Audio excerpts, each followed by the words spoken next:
tanya, kalau ada perempuan haid, boleh nggak dia sholat di masjid? Boleh nggak dia masuk masjid? Kalau sholat kan nggak boleh. Masuk masjid boleh nggak dia ngaji dalam masjid? Saya tanya, boleh atau tidak? Boleh. Aisyah mengaji dalam masjid dalam keadaan haid. Gitu.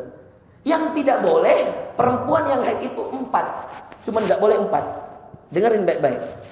Mau direkam kan nih? Rekam di sini nih.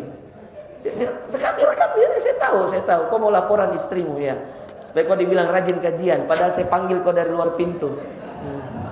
Saya tahu dia nih ya. Oke, sudah siap? Teman-teman, Bapak Ibu yang dimuliakan Allah. Wanita yang sedang haid, perhatikan. Hanya tidak boleh 4 hal ini. Selain 4 hal ini, boleh semua. Masuk masjid boleh nggak wanita haid dengar kajian? Boleh. Siapa yang larang? Yang penting pastikan tidak bocor. Ya kan? Sekarang kan pembalut-pembalut luar biasa. Sudah kecanggihan teknologi luar biasa. Yang kedua, ngaji boleh nggak? Boleh. Siapa yang justru harus ngaji? Kenapa? Karena Anda sudah tidak sholat. Gitu loh. Makanya kalau Anda tidak sholat, gantinya sholat untuk menenangkan hati. Ya ngaji. Coba laki-laki tidak sholat kemudian 3 hari, tenang nggak perasaan? Tidak tenang. Ya. Maka cuma 4 teman-teman. 1, sholat. Perempuan haid tidak boleh sholat. 2, tawaf. Jadi kalau perempuan lagi haid dia tidak boleh tawaf di Ka'bah. Tapi sa'i boleh nggak? Boleh. Jadi kalau saya punya jamaah umroh, qadarullah pas kita umroh kodong, dia lagi, mohon maaf, lagi haid. Saya bawa dia sa'i, tapi saya tidak bawa dia tawaf. Dia sa'i boleh ikut. Nanti kalau dia bersih, dia boleh susul tawafnya. Atau kalau dia masih panjang waktunya, dia bisa ulang umrohnya. Gitu. Kemudian yang ketiga apa? Puasa. Wanita haid tidak puasa. Jangan cemburu bapak-bapak. Enaknya dia 7 hari tidak puasa. Jangan begitu. Itu sudah takdir Allah. Sama dengan ibu-ibu bilang, enaknya laki-laki tidak hamil, tidak melahirkan. Tidak usah cemburu. Itu sudah pembagian dari Allah. Yang keempat, berjima pada kemaluan. Itu saja. Ciuman boleh? Boleh. Pelukan? Boleh. Apa saja? Boleh. Kecuali memasukkan kemaluan ke dalam kemaluan. Itu yang tidak boleh. Jadi berapa? 4. Sholat, tawaf, puasa, jima. Jima dan jima pada intinya. Memasukkan idkhal. Idkhal itu memasukkan. Hanya itu saja. Selain itu boleh teman-teman. Nah sekarang saya tanya. Ada nggak mengaji? Nggak ada. Mengaji boleh. Sedekah. Wanita haid boleh nggak? Boleh. Dengar kajian harus malah. Ngaji harus. Ya. Kemudian apa lagi Ustaz? Sedekah boleh. Ya. Jadi kita ini jangan mempersempit sesuatu yang dibolehkan Allah. Kita larang. Gitu. Ya. Paham teman-teman ya? InsyaAllah Kamis kita akan kajian. Saya akan jelaskan di hari Kamis InsyaAllah. Itu saya akan bahas ya. Mengapa Nabi SAW ya, membuatkan rumus-rumus kebahagiaan itu lewat ibadah-ibadah yang dijadikan fokusnya seorang manusia dalam ya, berinteraksi dengan Al-Quran. Ya. Saya pengen Bapak Ibu sekalian ya, kasih rumus nanti di hari Kamis. Kita akan fokus, Ustadz saya mau belajar Quran, dari mana saya mulai ya. Terus bagaimana menghadapi Ramadan? Saya kan mau mengaji Ustadz, tapi mau tongkak, mohon maaf Ustadz, membaca terjemahannya supaya saya ngerti artinya. Nah, mana yang saya dahulukan Ustadz? Saya kasih khatam atau saya baca juga artinya supaya saya ngerti apa yang saya baca. Kemudian bagaimana kalau saya misalkan Ustadz dari kecil tidak pernah belajar mengaji? Apa yang harus saya lakukan supaya bagus bacaan Quranku? Pak, saya kasih tahu. Ini saya kasih kisi-kisi sedikit ya. Nanti Kamis kita bahas panjang lebar. Saya kasih tahu Pak. Itu anak-anak kecil ya, termasuk anak saya yang saya lihat dengan mata kepala saya. Pernah nggak Bapak bayangkan anak kecil usia 3 tahun, 4 tahun. Anak saya itu pernah ada satu ayat sering saya baca dalam doa. Saya pernah ajarkan dalam sebuah taklim. Saya ulang berkali-kali. Usia Al-Amin waktu itu 3 tahun. Satu doa yang saya ajarkan waktu itu dalam sebuah ceramah tablik akbar, itu doanya ibadur rahman ketika minta sakinah mawaddah warahmah. Walladzina yaqulun, dan orang-orang yang mengatakan Rabbana hab lana min azwajina wa dzurriyyatina qurrata a'yun Waja'alna lil muttaqina imama. Ini kan saya baca, ya kan? Coba Pak, demi Allah, perhatikan. Saya ulang kan. Ayo bapak-bapak, ibu-ibu ulangi. Rabbana, Rabbana, hablana, hablana, min azwajina, wa dhurriyyatina, Ini kan doa bagus sekali Pak. Ini kan doa yang diajarkan Allah kepada Rasulullah untuk mendapatkan sakinah, mawaddah, warahmah. Apa artinya? Rabbana, ya Tuhan kami, hablana, karuniakan kepada kami, min azwajina, pasangan kami, wa dhurriyyatina, dan keturunan-keturunan kami, qurrata a'yun, yang menyejukkan hati dan mata kami, waj'alna, dan jadikan kami lil muttaqina imama, pemimpin bagi orang-orang yang bertakwa. Al-Furqan ayat 74. Doa minta keluarga sakinah, dijadikan istri soleha, dijadikan suami-suami soleh, dijadikan anak dan cucu soleh-soleha. Rabbana hablana. Hafal, sudah hafal belum ini? Hafal belum? Firman sudah hafal belum? Belum. Fuad sudah hafal? Sudah. Yang lain sudah hafal? Coba ikut saya. Rabbana hablana min azwajina wa dhurriyyatina qurrata a'yun. Apa arti qurrata a'yun? Penyejuk hati dan mata. Istri soleha, enak nggak dilihat mata? Enak. Enak nggak di hati? Enak. Waja'alna lil muttaqina imama. Teman-teman, perhatikan ya. Saya baca 3 kali, 4 kali. Anak saya masih 3 tahun. Baca Quran belum bisa. Tiba-tiba Al-Amin ini ngomong-ngomong di rumah. Kan ngomongnya masih belum lancar seperti sekarang. Namanya anak 3 tahun Pak. Keluar itu ayat Rabbana dengan nada masih cadel-cadel, Rabbana hablana, tapi persis. Bayangkan Pak. Jadi ternyata Pak, Quran itu jangan terlalu mengandalkan mata, karena ternyata yang paling kuat dalam Quran telinga ke lisan. Rasulullah saya tanya, bisa baca? Bisa baca nggak? Bisa nulis nggak? Itu kan yang diperintahkan waktu datang Jibril ke Gua Hira. Jibril bilang, Iqra ya Muhammad, baca. Disuruh baca tulisan. Apa dia bilang Nabi? Ma'ana biqari, saya nggak bisa baca. Ditanya yang kedua, Iqra ya Muhammad, baca wahai Muhammad. Apa dia bilang Rasulullah? Ma'ana biqari, saya nggak bisa baca. Yang ketiga, Iqra bismi rabbikal ladzi khalaq, khalaqal insana min 'alaq.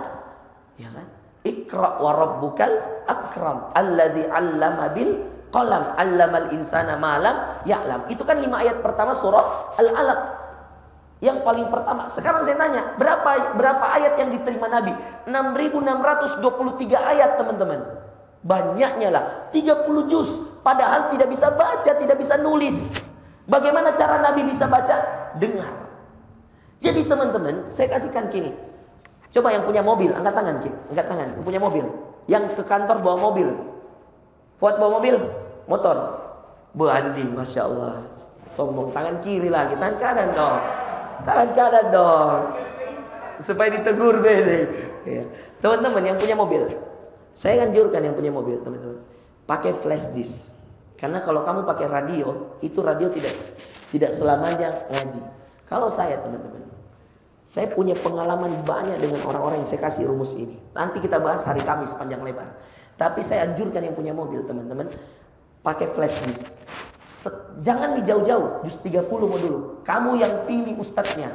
Kamu mau syekh, mau imam Masjidil Haram, terserah. Yang penting putar mobil, itu kalau nyala itu mobil atau di starter, bunyi juga ini tape, bunyi juga ini radio atau flash disk yang tadi dari sini, dari apa namanya, mobil kita. Jadi buka. Ada dosen Unismu, teman-teman, namanya Pak Dr. Jam'an. Demi Allah ini, dia tidak hafal Al-Fil 5 ayat loh. Alam tara kaifa fa'ala rabbuka bi ashabil fil alam yaj'al kaidahum fi tadlil wa arsala 'alaihim tayran ababil tarmihim bihijaratin min sijil faj'alahum ka'asfin ma'kul. Berapa ayat? 5. Tapi dia hafal Al-Mulk 30 ayat.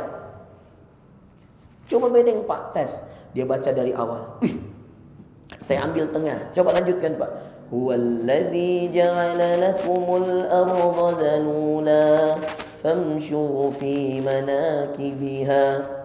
Lanjut Pak, dia bilang huwallazi ja'ala lakumul arda dhalula famshu fi manakibiha wa kulu mir rizqi wa ilaihin nusyur. Aamintum. Kaget saya teman-teman, karena Al-Fil dia tidak hafal, tapi pas baca Al-Mulk di awal saya tes, di tengah saya tes, bacaannya merdu dan mirip Mish'ari Rasyid. Ada namanya Syekh Mish'ari Rasyid Al-Afasi. Itu yang biasa punya nasyid-nasyid Rahman ya Rahman. Ya kan? Ada nasyidnya banyak sekali tuh. Masalah Rahman ya Rahman, Sa'idni bil Quran, banyak nasyidnya. Persis nadanya. Dia baca begini. Aamintum man fis samai ay yursila alaikum hasiba. Itu kan mirip sekali nadanya. Berhenti di sini. Fasata'lamuna kaifa nadhir. Begitu nadanya Mish'ari Rasyid. Jadi saya bingung. Wih, dia hafal Al-Mulk lancar, bagus. Al-Fil tidak hafal. Saya tes lagi. Pak, inna anzalnahu fi lailatul qadar. Hafal? Tidak Ustaz. Apa di surah pendek yang kita hafal? Al-Ikhlas, Al-Falaq, An-Nas. An-Nasr, idza jaa nasrullah. Inna a'tainakal kautsar wal asri innal insana lafi khusrin. Kemudian apa lagi Pak? Tabbat yada abi lahab. Cuma 10 Pak. Pendek-pendek semua. Apalagi itu? Ada 10 dia sebut pendek-pendek. Terus saya bilang, "Pak, kenapa Al-Fil tidak hafal cuma 5 ayat?" Ya memang belum lancar Ustadz, masih sering terbalik-balik. Doktor di Unismu, demi Allah teman-teman. Waktu dia ikut program saya di Bukit Baruga di situ. Tapi Al-Mulk lancar. Apa rumusnya teman-teman? Dia bilang. Saya bilang, kenapa bisa hafal Pak? Dan bagus bacanya. Dia bilang, Ustadz, mobil saya, kalau saya starter, itu langsung Mish'ari Rasyid, juz 29. Dan awal di juz 29, juz 29 30, 2 juz. Awal di juz 29 itu Al-Mulk. Jadi kalau selesai bedeng Al-Mulk, dia pencet itu ada itu kan preview. Preview itu kan kalau dipencet diulangi lagi dari awal toh, awal surah. Nah, pencet lagi tuh. Dari dia tinggal di situ, Makio Baji, Antang. Dia pergi ke Unismu. Perjalanan kalau macet setengah jam. Baru nyampe, pulang setengah jam, 1 jam. Dia bilang, itu tiap hari saya dengar Ustaz, saya suka sekali Al-Mulk. Maka ketika kemudian saya dengar Ustaz, saya suka. Jadi kalau dia sudah pindah ke surah setelahnya, saya pencet preview supaya dia ulang. Diulang. Dia bilang, Ustaz, kalau saya buka Quran, saya bingung. Tapi kalau saya disuruh baca, saya hafal. Tidak pernah lihat Quran, dia bisa hafal Al-Mulk. Hanya metode dengar. Itu Pak yang saya bilang, betul, saya percaya. Ustaz percaya nggak? Saya percaya. Karena saya pribadi Pak, dulu waktu saya belum bisa mengaji, saya masih Iqra, saya sudah hafal ayat kursi, padahal saya tidak tahu di mana letaknya di Quran. Kenapa saya bisa hafal Pak? Karena saya sering dengar ibu saya baca. Nenek saya dulu sering baca Yasin. Nenek sering baca Yasin. Maka waktu saya kecil, karena sering dengar nenek mengaji di rumah Yasin wal Qur'anil Hakim, innaka laminal mursalin. Saya hafal Yasin Pak, padahal saya belum bisa mengaji waktu itu. Jadi teman-teman, mendengar ini penting. Nanti kita akan bedah nanti hari Kamis. Datang ke Andina, jangan kau tidak bawa istrimu kalau perlu. Daripada kau mak video-video, undang kajian Andi. Saya tahu kau tersiksa di rumah ya. Astagfirullah. Iya, ndak ditawan. Bahagia aja kok atau memang bahagia aja. Kalau main golf dicariin enggak? Astagfirullah ya. Baik teman-teman, nanti kita lanjut. Udah mau jam 5. Ya. Semoga kita bisa ini ya. Dan Kamis lagi, Fuad insyaallah Kamis. Saya di Ramadan saya off teman-teman. Saya tidak bisa ngisi kajian. Pertama saya umroh. Kedua banyak jadwalku. Ada di Jakarta, ada di Jogja, ada di beberapa di luar daerah. Ya. Kelima biasa saya Ramadan kodong muka sendiri juga. Muka ada program targetku juga. Ya. Nanti mungkin buka puasa. Cari buka puasamu tuh. Nah, saya hadiri 1 kali buka puasa toh. Tapi kalau rutin tidak bisa Kak. Ya. Jadi kalau mau bawa istrimu toh pekan depan Kamis ini. Andi toh ya, mumpung aja istrimu Pak kajian ya. Ini akhwat-akhwat di sebelah, akhi, banyak yang datang dari jauh ya. Yang saya merasa kecewa kodong ya. Waktu Kamis kemarin ada akhwat teks saya di Instagram. Dia naik Grab dari BTP ke sini. Masya Allah. Saya dikasih tahu tim saya, Ustadz, ada itu Ustadz, akhwat. Dia sudah lihat pamflet tak Kamis karena dia tahu di sini rutin. Dia datang dari BTP, dia video dirinya naik Grab begitu. Naik motor kok dong, naik motor kan. Baru dia sampai sini baru tidak ada. Jadi saya bilang, ya Allah, minta maafkan saya sama itu akhwat. Saya bilang, mudah-mudahan Allah maafkan. Iya.